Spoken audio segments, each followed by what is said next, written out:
Services, South Florida's #1 source for local stories. I'm Michael Miller, bringing people together and sharing the voices, events, and connections that shape our community.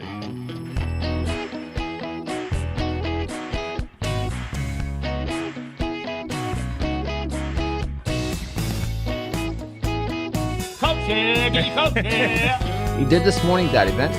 Tell everybody about it. What's next? What do we have to do? Thank you for joining us. This is Live with Miami's Community News, and I'm Michael Miller. We have two great guests, one from Christie House, Amanda Altman. Thank you for joining us. Thank you for having me. And I see you're also an attorney. Congratulations. I am. We'll get into how you wound up at Christie House a little later. We have Miriam Singer. You're the president and chief executive officer of the Jewish Community Services of South Florida. Long name. Very long name. The reason you're here, tell us why you're here. Well, we're here because the mayor's proposed budget for the coming fiscal year completely cut all funding for nonprofits. And for us specifically, we're community-based organizations who went through an RFP process and were awarded grants from the county. That accounts for about $16.55 million that was completely zeroed out in this budget. There's 16.5 for all of them. For the community-based organizations, okay, about 150 of them. And so Miriam and JCS have brought together about 58 of those community-based organizations as a collective so that we can advocate for that funding to be fully restored. Okay. And tell us about the services that you provide, Miriam. Jewish Community Services is a social services and health services nonprofit. We've been around for 106 years, and we care for individuals that are experiencing trauma, from young children that are surviving domestic abuse, all the way to Holocaust survivors who are centenarians who require home care. And our eldest survivor is 109 now. So the range of services and the amount of need in our community is so significant, especially at this moment with federal and state funding cuts. Sort of the double whammy, isn't it? Yes.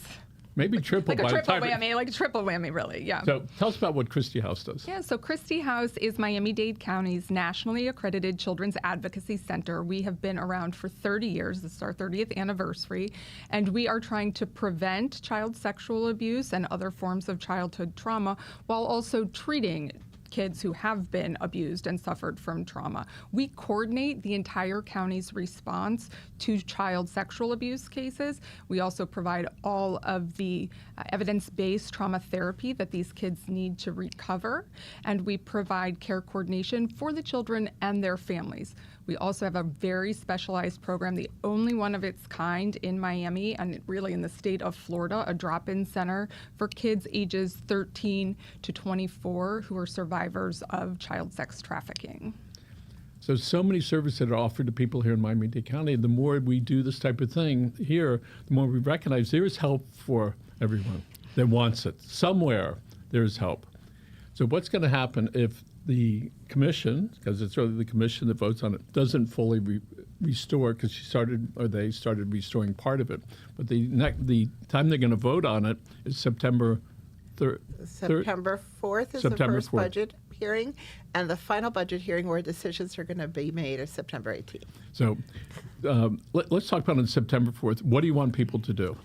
What we would like to do is for the mayor and the county commission to continue to identify funding to restore fully the safety net community-based organizations that have been in partnership with the county, serving every zip code in this community and in every commission district to ensure frail and vulnerable residents have food on their tables, have jobs. Individuals living with a mental health diagnosis are able to get support, and individuals with family members who have different abilities can maintain a job while their loved one is being cared for. There's a comprehensive safety net of services that would be completely unraveled. There are organizations in this community that would completely shut their doors and have to say to seniors who go for one warm meal a day, that is their only connection to community, is that one meal. Sorry, we will not be able to provide you food. Our community is not committed to care for your wellness.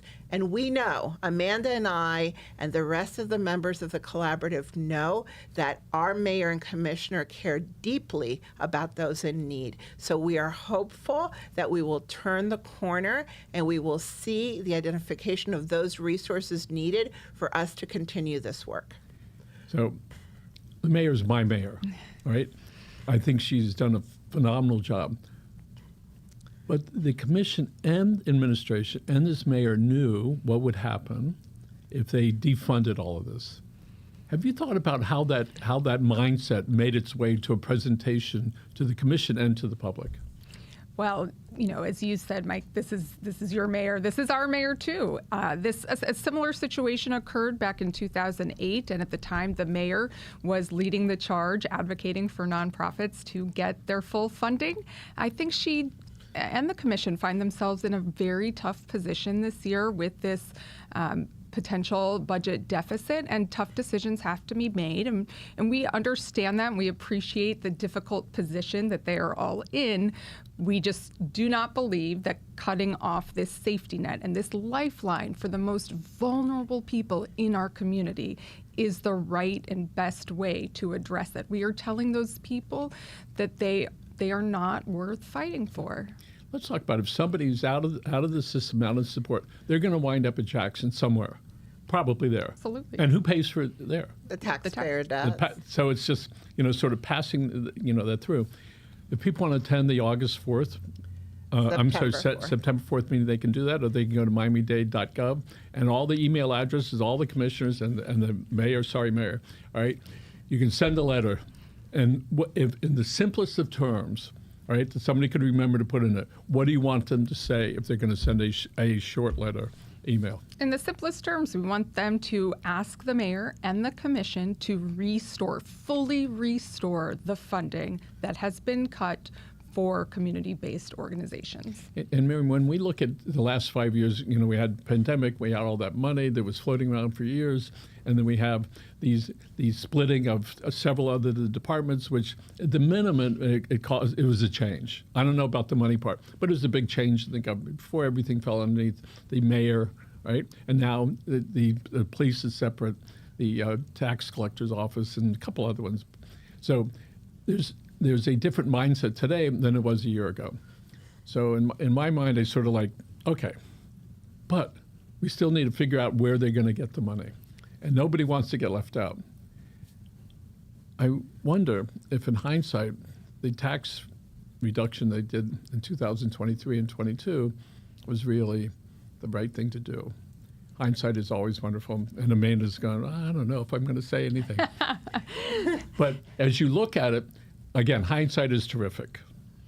But again, on the Christie House, let's talk about the specific services that you provide and what your client looks like and where they're from. Yeah, of course. So we provide services to children ages 0 to 18, up to 24, like I said, in our human trafficking program. But they come from every zip code. They look like all of us. 1 in 4 girls and 1 in 6 boys will be sexually abused before their 18th birthday. So they look like all of us. And, we had a client recently, 16-year-old little girl who was abused, sexually abused. She was so traumatized. She didn't want to talk about what had happened to her. She certainly did not want to have to face the perpetrator in court. And so it took us providing that evidence-based trauma therapy to get her to a place where not only was she healing from that trauma, but also she was regaining her voice. She was regaining her confidence. That way, the state attorney's office working with Christie House can then go after that perpetrator, can put that person in jail where they belong. That young lady also used her experience, her time at Christie House, the therapy she received, the advocacy, the care coordination that both she and her family received to write her college admissions essay. Not only did she get accepted to college, she got a full ride. Imagine what happens happens to that young woman if Christie House is not there to intervene and provide services? Imagine also what happens to that perpetrator who potentially goes free because she was unable to testify against him. How many more victims would there have been? How much would that cost the taxpayer? So we know that there are a lot of great stories of people that were abused or neglected that have become successful. I want to share one great story. There's a young lady, when she up to age 16, she had worked on 3 migrant farms, Homestead, Texas, Pennsylvania. And up to age 16, and right around then, a family member physically abused her, not sexually. So they ran away. They went to the blood family where the grandfather promptly sexually abused all of them. Wow. She was able to escape with a friend. She eventually got help. She went to Miami-Dade and graduated. She went to Barry and graduated. Then she got a full scholarship to Case Western and got her master's. And she said, Michael, I was 20 miles from where I used to pick potatoes. Recently, she opened up a not-for-profit in Homestead. She got $1 million from Jeff Bezos' ex-wife, and then $500,000 from Miami Foundation. And now they bought a church building, and now it's filled with social services. So a perfect example that can happen if we can lend a hand and support, because she could have fallen the other way without any particular problem. So I know you have lots of great stories like that. And Miriam, tell us about some success stories for people that you've been taking care of. We have a Holocaust survivor who also is an educator and has gone through very frail times in terms of health. Our agency was able to provide food support with home-delivered meals and home care assistance to assist in her healing process. No family, no one else to depend on. JCS was her family and is her family. She is now a very renowned educator who travels not only around the county, but around the country, providing children in junior high schools, and colleges with educational information about not only her Holocaust story, but about perspective in terms of what is going on in the world today and all the wars and all the trauma and anti-Semitism and all sorts of discrimination, and her perspective as a survivor of so much trauma. She was in the camps as a child. So 89 years old, out in the world educating, surviving the trauma of the Holocaust, the loss of family, medical issues and survivals, and the safety net services that were provided by JCS have allowed her to move on in a healthy way, in a safe way, and contribute so very much, not only to the community, but also to young people to learn and grow from her experiences. And I will say, Mike, that the investment that is made by the county, our partners, the partner of all CBOs that went through this competitive process, community-based organizations. Community-based organizations, is not only the amount of the grant. For example, we receive a grant for home care for $44,000.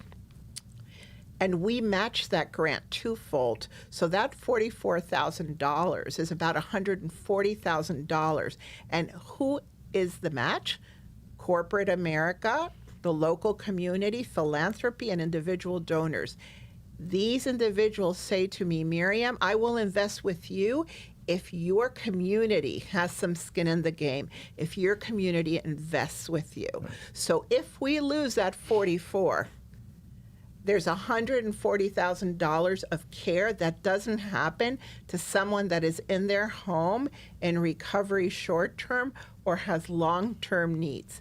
The alternative is that those individuals will not be able to continue on a healthy path with dignity, respect. They will end up in the care of the emergency room at our local hospitals for a much greater cost to the taxpayer and a great cost in terms of health and well-being of the resident that we serve. So how do we address the issue where the opponents of the county giving money, when they would say, well, why don't they just go get private donations for everything? Well, Counselor? Yeah, I can tell you that we're out there every day pounding the pavement getting private donations. And like Miriam just said, we use our county funding to leverage private donations. I can't think of a single corporate sponsor or private foundation or even a private individual who doesn't ask us, what is the county giving you in funding? What are you getting from the state? But they want to know that your local government is invested in this. It also puts a stamp of approval on course. it, which is like, listen, they believe in us, and so you should. Of course, of course. One of the local abads was doing it, so it was like 5-1. Yeah. I finally went, okay, all right, I give in, all right? And that is effective in doing that, because for the giver, and there, you think, because of this is so much more. So let's talk about your education and why you became a lawyer, and how did you go from practicing law somewhere? Yeah. What type of law did you practice? I was a litigator, so I did a lot of toxic tort litigation, asbestos and tobacco litigation, and some medical malpractice litigation as well. I started my career in Miami, actually, as an assistant U.S. attorney. And in 2019, decided I wanted to do something that felt a little more meaningful, still advocating, but this time on behalf of children. So what was that aha moment? Do you remember that? It's so funny. Everybody asks me for the aha moment. There wasn't one. It was an evolution. I was serving on quite a few nonprofit boards, even when I was practicing law. I was very passionate about that work, very passionate about advocating for the most vulnerable in our community. And this opportunity at Christie House presented itself, and how could I say no? It was fabulous. And how long you been with Christie? Just over 6 years now. I've been the CEO. And actually, Mike, what the story you were telling a few minutes ago about the survivor and the property purchased in Homestead, we're their partner in that property. Oh, very good. We purchased that property because the need in Miami-Dade County, and specifically in that part of the county, is growing. It is greater than ever. So taking away our county funding now, when the need for our services, for JCS's services, for our whole collective services is growing, is really sending a bad message. Let's talk about autism and related disorders. Depending on which figure you buy into, originally 6 months ago I would hear 1 out of 30 to 35. Now it's 1 out of 20. That's for autism, and then 1 out of 6 or 7 for other disorders. How do you attend to that need for these young children that wind up there? Yeah, so we have partnerships with others in our collective, actually. So other CBO grantees are our partners. I mean, JCS is one of Christie House's partners. There are CBOs in our organization who are partners. So if we have a child who comes in, obviously we can provide the therapeutic services they need. We have social workers who are specially trained to work with different parts of the population, different disorders that they might have. But we're going to also refer that child and their families to our partners in the community who specifically address autism or other disorders, so that they can get even more specialized services and meet all of their needs, so that they can be productive, so their families can be productive, and so they can go on to have wonderful lives. By the way, we have several shows on autism, and in the small world that it is, I introduced somebody that was just here to autism dad, Victor Atunze, who happened to come to one of our meet and greets where we were talking about autism, and he walks in, he wears the hat, said, "Autism Dad." "See, Victor, I'm working for you, buddy." And so I said, "Oh, Victor, why don't you talk about it?" Because we had Rabbi Yossi Harlig from Friendship Circle, Yep. at the Miracle League, and we had somebody from the the University of Miami. So Victor has probably been to 8 or 10 of our events. And today I was introducing him to somebody that was on the show, and she said, "Listen, I got a 14-year-old son." And I just spent a half an hour with her. No, nothing. I didn't know about it. But we recognize when we talk about it, people come forth and they open up and they be able to say that. So what do you do for the autistic adults that are in the need like that? So if they're an adult that needs support, we have, let's say for older adults, we have an older adult case management group, and they do an assessment to evaluate all the needs of that individual and any family members that may be living with them, whether it's food support, mental health support, home care support. We have many seniors that are living on up to $1,000 a month for everything. So there's a great deal of support. Sometimes they just can't afford the medical device that they need that's not covered by Medicaid or Medicare. Sometimes they come to us and they say they haven't received their SNAP benefits and they need food support to tide them over. Is that going away? It's being chiseled. I Counselor, would you're so say, discreet. and there are reductions. For example, we have a Holocaust survivor who contacted us and said, my Social Security check was cut, apparently with some algorithm or calculation that was done by the government. They found that they had overpaid, quote unquote, for a few years for $50 a month, and now that's being clawed back. So we assist that individual in working with the government navigating to do a longer payment plan than clawing back funds for 5-10 years on someone with such a limited income. We have congregate meal sites where seniors get their only warm kosher meal 5 days a week. Our seniors bring a Tupperware, so they eat half a meal, so they have the other half for dinner. There is poverty and there is need in our community. These seniors vote. They're bright, they're amazing, they're vibrant, but they're in a situation where they don't have the economic means to continue to live a healthy life through their later years. And so they come to JCS, food support, an electric bill that's late. Some people don't have an AC in their home. And in 108-degree weather in our community right now, we need to make sure that they're in a safe place. We have 80 seniors that are homebound, that are income restricted, less than $1,000 a month. We deliver groceries to them. We have a social worker check in. If these programs are abandoned by our community, those seniors will end up in the street, in the hospital, or worse. And we are responsible for the frail and vulnerable in our community. It is the Judeo-Christian ethic and values that guide us. Whether you're faith-based or not, we care and serve the entire community. Let's talk about the families, these young people. Are there families there that have not been at all involved in the abuse, but they were abused outside of the family? And how do you help that family unit? Yes. So I will say about 90% of abuse cases are at the hands of a family member or a close family friend, a trusted friend. But often we see cases come in where a family member is not involved.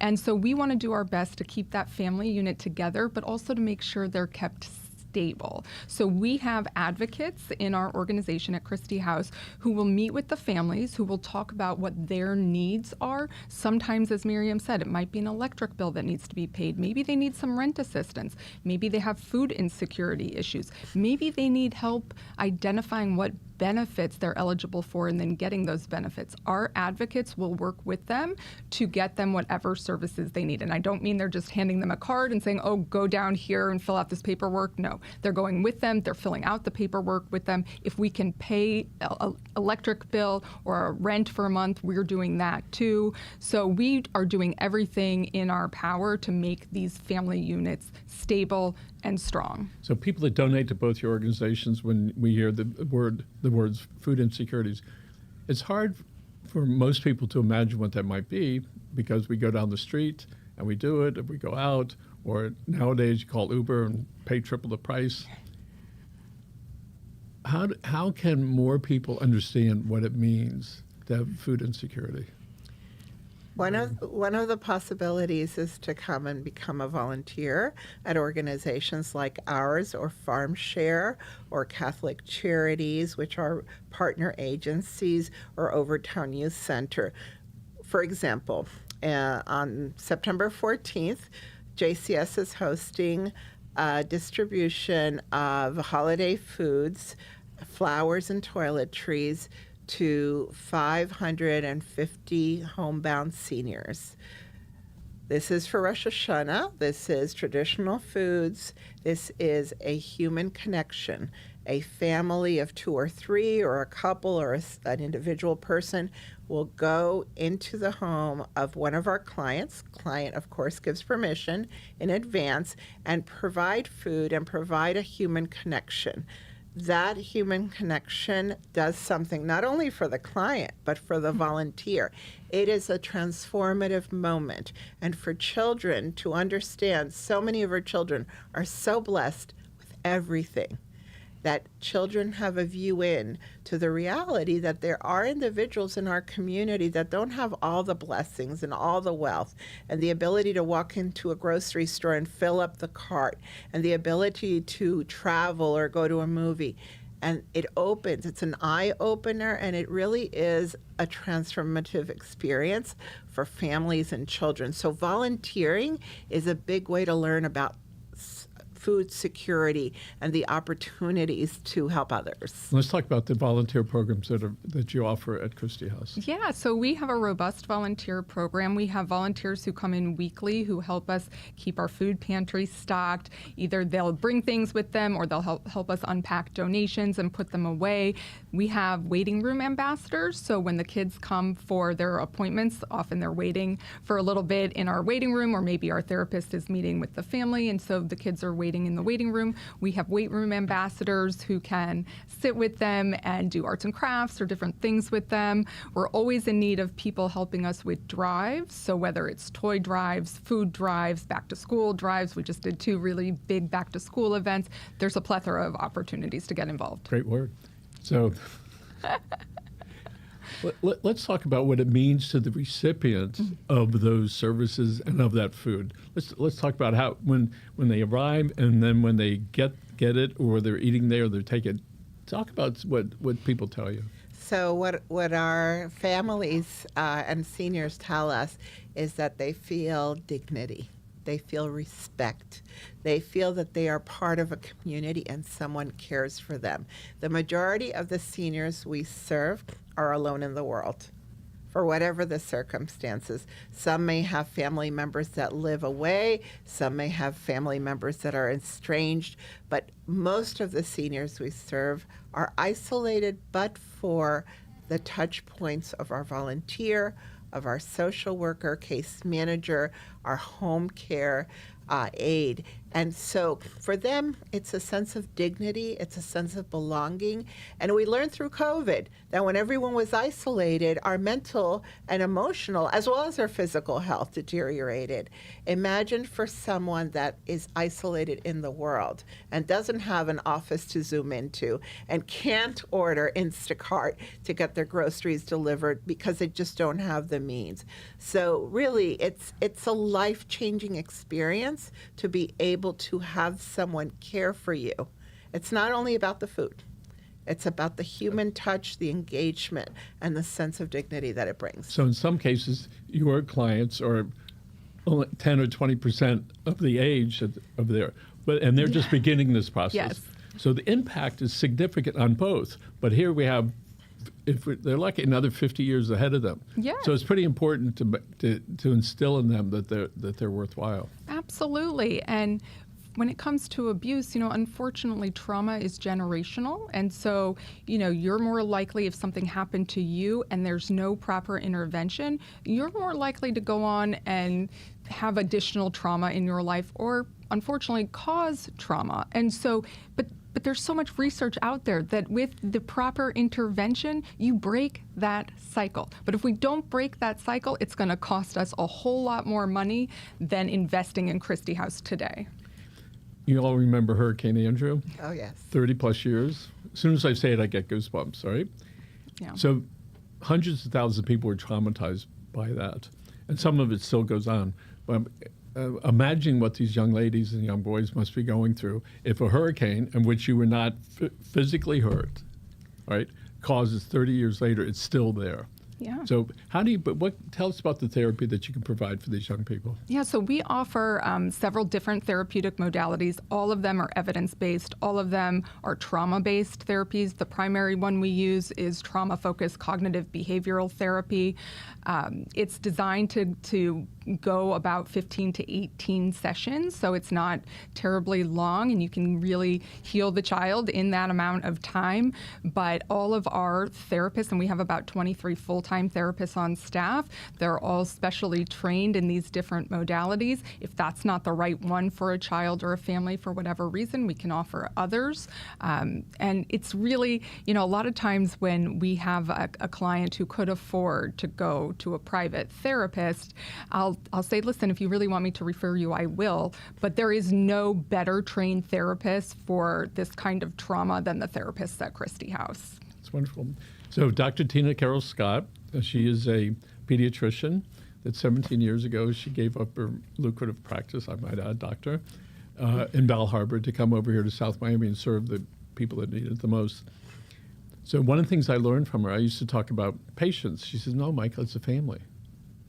And when it finally got into my brain, all right, that she says, these are my families. Mm-hmm. One of her families was evicted. She went there, and all the clothes were out in the street. She got them into a hotel. There were twins, 2 girls. One had a scholarship at FIU. Another one's going to get an MIT. And she helped that family survive, and they're both in school now. And when I saw what people do to protect them, because they could have gone I don't know where they go, somewhere else, right? Yeah. And she was able to save them. So my hat's off to you. And so I frequently would give clothes over there. She would call me, is that your stuff? I go, I don't know what you're talking about. Finally, after about 10 times of doing it, I said, Michael, I know what size you are. These are your clothes. Then it was interesting. She sent me a picture of the family who got a bunch of stuff. Oh, boy, I'll tell you what, that really got to me. Yeah. I said, when they look in that bag, they're going to be really happy. And so if somebody wants to donate to either place, what should they do, whether money or stuff? Yes, you can go to our website, www.christiehouse.org. You can call us, 305-547-6800, or you can drop by. Our main location is 1265 Northwest 12th Avenue, right across the street from Sylvester Cancer Center. You can just come on by anytime you want. That's wonderful. And Miriam? So website is www.jcsfl.org. Telephone number for any donations or contributions, 786-696-3267. Okay. Since you've been an attorney, when you're doing your closing argument, so this is, you're going to get to next. Do your closing arguments to the commission, to the mayor, and you're going to look right in this camera right over there. You're on. It's very simple. Find the money. These are critical life-saving services that help the most vulnerable in our communities.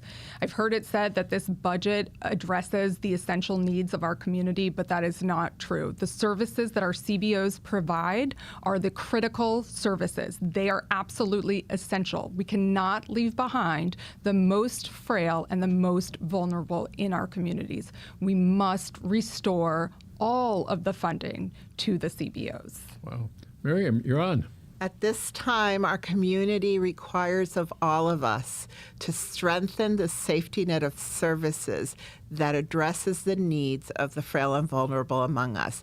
Our Judeo-Christian and Islamic values require us to care for others. So I encourage the county in its $12 billion budget to find the means to please fulfill the responsibilities of the taxpayers and our elected officials together, working in partnership to fully fund the safety net community-based nonprofits this year, while the commission establishes a fully stable, long-term revenue source dedicated only for the safety net. Encouragement yesterday through the Committee of the Whole with a fantastic proposal from the Vice Chairman, and many echoed support. We look forward to a long-term solution and commitment to the poor and frail in our community. But for this year, so we can transition to that point, please consider, we urge you, and we have high hopes that with your leadership and your ability to effectively manage the tax resources of our community, we will be able to continue to serve. We will continue to draw philanthropy money, corporate money, and individual donors into the partnership of care for those that need it the most. Wow. Miriam Singer from the Jewish Community Service and Amanda Altman. Thank you so much. Thank you Don't for go having anywhere us, yet, Mike. all right, from the Christie House. We're going to look right over this camera over here. Folks, thanks for joining us. Remember the Disney World. The Disney World is when you